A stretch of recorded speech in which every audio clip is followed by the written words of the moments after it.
فہد نے غلط فیصلہ کیا تھا۔ وہ آواز اس کی ماں کی تھی، حالانکہ وہ برسوں پہلے مر چکی تھی، مگر کنویں کے پاس موت بھی سچ لگنے لگتی ہے۔ فہد کی آنکھیں اندھیرے میں جمی ہوئی تھیں، جہاں سے وہ بال ہلتے ہوئے صاف دیکھ رہا تھا۔ وہ بال بالکل ویسے ہی تھے جیسے اس کی ماں کے ہوا کرتے تھے۔ فہد کی زبان لڑکھڑائی، ماں؟ کنویں کے اندر سے ایک مدھم سی ہنسی سنائی دی، ہنسی نہیں بلکہ ایسی آواز جیسے کوئی روتے ہوئے مسکرا رہا ہو۔ بیٹا ڈر کیوں رہے ہو؟ تم ہی تو کہتے تھے ڈر صرف دماغ میں ہوتا ہے۔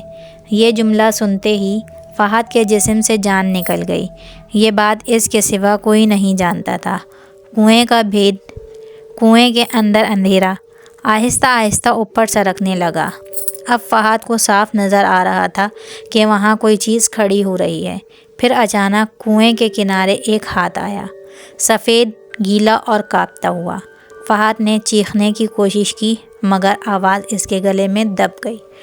وہ ہاتھ کنویں کے کنارے کو پکڑ کر اوپر آ رہا تھا اور پھر ایک چہرہ نظر آیا۔ یہ اس کی ماں جیسا تھا مگر پورا نہیں۔ آنکھیں بہت بڑی تھیں، خالی اور گہری۔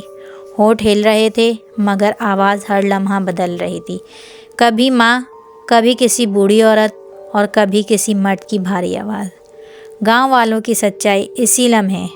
پیچھے سے کسی نے فہد کا بازو پکڑ لیا۔ چھوڑ دو اسے۔ یہ آواز گاؤں کے امام صاحب کی تھی۔ ان کے ساتھ دو بوڑھے اور تھے جن کے ہاتھوں میں پرانے چراغ تھے۔ کنویں سے نکلتی چیز اچانک رک گئی۔ امام صاحب بولے، ہم نے تمہیں منع کیا تھا فہد، یہ کنواں آوازوں کا نہیں یادوں کا بھوکا ہے۔ فہد ہانپتے ہوئے بولا، یہ میری ماں ہے نا؟ امام صاحب نے آنکھیں بند کر لیں۔ نہیں بیٹا، یہ وہ شکل اختیار کرتا ہے جس کی کمی تمہارے دل میں سب سے زیادہ ہو۔ ماں کی موت کا راز بوڑھوں میں سے ایک نے کانپتی آواز میں کہا، تمہاری ماں اسی کنویں میں گری تھی۔ فہد کے پیروں تلے زمین نکل گئی۔ کیا؟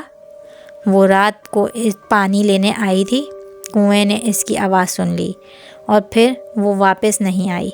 کنویں کے اندر سے ایک زوردار چیخ اٹھی۔ وہ چیخ اب ماں کی ہی نہیں تھی، یہ غصے سے بھاری اور خوفناک آواز تھی۔ وہ میری تھی، اب یہ بھی میری ہے۔ کنواں جاگ چکا تھا، زمین ہلنے لگی، چراغوں کی لو کانپنے لگی، کنویں کے اندر سے کالے دھوئیں جیسے سائے نکلنے لگے۔ امام صاحب چیخے، فہد پیچھے ہٹو، لیکن فہد کے کانوں میں صرف ایک ہی آواز گونج رہی تھی، بیٹا مجھے چھوڑ کر مت جانا۔ یہ اس کی ماں کی آواز تھی، یا کنویں کا آخری وار۔ فہد نے آنکھیں بند کر لیں اور ایک قدم کنویں کی طرف بڑھا دیا۔ حصہ دوم یہاں ختم ہوتا ہے۔ کیا فہد اپنی ماں کے فریب میں کنویں کے حوالے ہو جائے گا یا وہ اس آواز کے پیچھے چھپے اصل سچ کو پہچان لے گا؟ ہماری ویڈیو اچھی لگے تو اسے لائک کریں، شیئر کریں، چینل کو سبسکرائب کریں اور بیل آئیکن ضرور دبائیں تاکہ ہماری ہر آنے والی ویڈیو آپ تک بروقت پہنچ سکے۔ شکریہ۔